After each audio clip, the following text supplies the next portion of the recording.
राधे राधे दोस्तों, क्या आपको पता है अर्जुन अपनी सभी रानियों में से किस रानी को ज़्यादा प्यार करता था? अगर नहीं तो सुनिए ये कहानी। आज आपको पता चलेगा कि अर्जुन आखिर अपनी चारों रानियों में से किसको ज़्यादा प्रेम करते थे। महाभारत में अर्जुन की चार पत्नियों का जिक्र मिलता है: द्रौपदी, उलूपी, चित्रांगदा और सुभद्रा। चारों पत्नियों में से अर्जुन अपनी दो पत्नियों द्रौपदी और सुभद्रा के साथ रहे। सुभद्रा कृष्ण की बहन थी। भगवान श्री कृष्ण ने अर्जुन के सारथी की भूमिका निभाई थी। जब अर्जुन द्रोणाचार्य से दीक्षा ले रहे थे, उसी दौरान अर्जुन की मुलाकात गदा से हुई। गदा अक्सर सुभद्रा के बारे में बात किया करते थे। वह अपनी चचेरी बहन सुभद्रा के रूप और सुंदरता की तारीफ किया करते थे। सुभद्रा के रूप और बुद्धि की तारीफ सुनकर अर्जुन को सुभद्रा से प्रेम हो गया।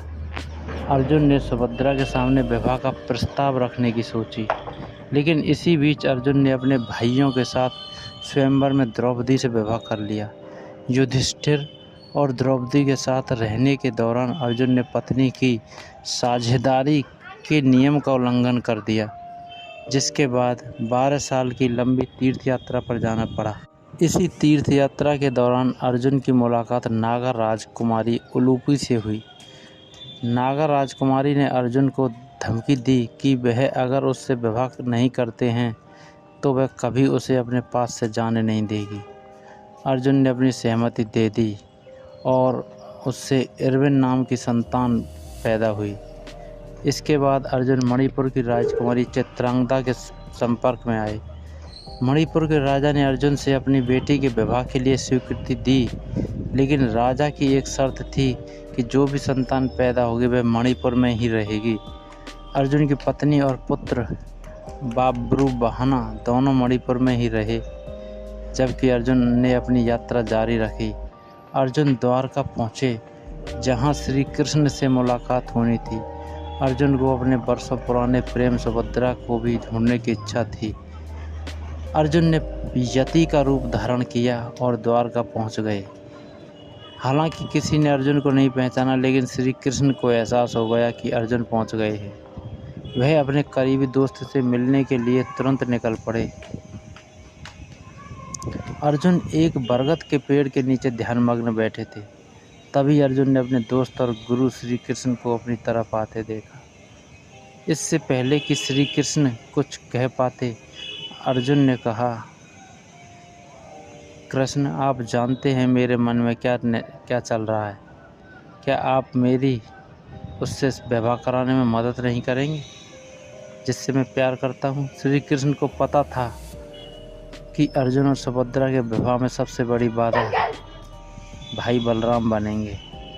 कौरवों के साथ अपनी दोस्ती को देखते हुए बलराम चाहते थे कि सुभद्रा का विवाह दुर्योधन के साथ हो।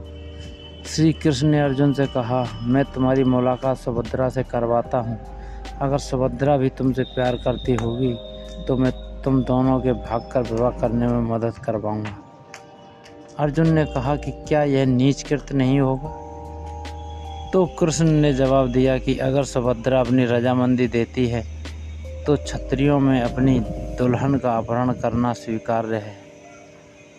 योजना बनाई गई, अर्जुन यति के रूप में ही रहेंगे और कृष्ण बलराम को उनसे मिलाने लाएंगे। बलराम ने अर्जुन को नहीं पहचाना और उसे एक सन्यासी समझकर तारीफ करने लगा। बलराम ने उसे अपने घर चलने का भी प्रस्ताव दिया। हालांकि अर्जुन ने यह कहते हुए इनकार कर दिया कि यह किसी मानव निवास में प्रवेश नहीं करने की प्रतिज्ञा कर रखी है। वह केवल प्रकृति के आश्रय में रह सकते हैं। इस पर बलराम ने कहा कि आप हमारी बहन सुभद्रा के महल के नज़दीक के बाग बगीचों में रह सकते हैं। इस पर अर्जुन ने हामी भर दी और सुभद्रा के बगीचे के एक पेड़ के नीचे अर्जुन रहने पहुंच गए। सुभद्रा ने पांडवों की बहादुरी के बारे में कई कहानियां सुन रखी थी। उसने अर्जुन की धनुर्विद्या की भी चर्चाएं सुन रखी थी। वह अर्जुन से मिलने के लिए बेताब थी। जब सुभद्रा को पता चला कि एक साधु उसकी बगिया में आया है तो वह उससे मिलने पहुंच गई। सुभद्रा ने सबसे पहले पांडवों के साम्राज्य इंद्रप्रस्थ के बारे में पूछा। इसके बाद अर्जुन के बारे में सीधे पूछा। सुभद्रा ने साधु से कहा कि मैंने सुना है कि अर्जुन बहुत वीर और गुणवान है। क्या आप मुझे इनके बारे में और बताएंगे? अर्जुन अपनी तारीफ सुनकर थोड़ा शर्मा गए, लेकिन फिर उन्होंने सारे युद्ध और पांडवों की जीत के बारे में सुभद्रा को बताया। एक दिन सुभद्रा ने साधु से पूछा कि क्या आप मेरा मन पढ़ सकते हैं? क्या आप बता सकते हैं कि मुझे अर्जुन से प्यार हो गया है? क्या मुझे उनका प्यार मिल पाएगा? अर्जुन वर्षों से ये शब्द सुनना चाहते थे। अर्जुन ने तुरंत अपनी पहचान सुभद्रा को बता दी। इसी बीच श्री कृष्ण पहुंच गए।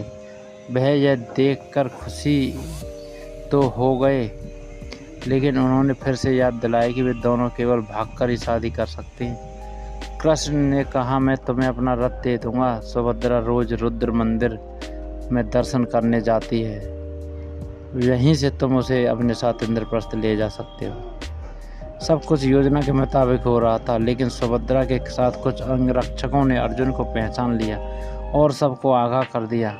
बलराम ने जब सुना कि उसकी बहन का अपहरण करने की कोशिश की गई है, तो वह पूरे इंद्रप्रस्थ और पांडव साम्राज्य को तबाह कर देना चाहता था। तब श्री कृष्ण ने बलराम को बताया कि इसमें कुछ भी क्षत्रिय धर्म के खिलाफ नहीं है। आखिरकार बलराम ने इस विवाह को भी स्वीकृति दे दी। इंद्रप्रस्थ पहुंचते ही अर्जुन सुभद्रा की तरफ मुड़े और कहने लगे, तुम द्रौपदी के बारे में जानती होगी और तुम्हें यह भी पता होगा कि उसने कहा है कि जब तक वह जीवित रहेगी तब तक कोई और पांडव पत्नी इंद्रप्रस्थ में नहीं रह सकती। हम दोनों तभी साथ रह सकते हैं जब द्रौपदी इसकी स्वीकृति दे। सुभद्रा ने द्रौपदी से मुलाकात की। वह साधारण वस्त्रों में पहुंची और कहा, मैं सुभद्रा हूँ। मैं एक ग्वालन और कृष्ण की सौतेली बहन हूँ।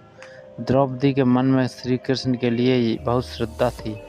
द्रौपदी ने सुभद्रा को गले लगा लिया। कुछ दिनों बाद जब दोनों के बीच अच्छी दोस्ती हो गई, तो सुभद्रा ने अर्जुन के प्रति अपने प्रेम को जाहिर कर दिया।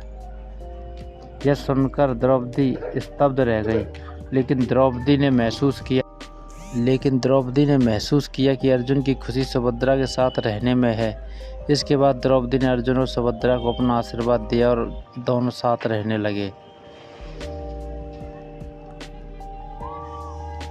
तो दोस्तों, ये कहानी इस प्रकार उन दोनों का मिलन हुआ। अगर कहानी आपको अच्छी लगी हो तो लाइक, शेयर और सब्सक्राइब करें। राधे राधे दोस्तों।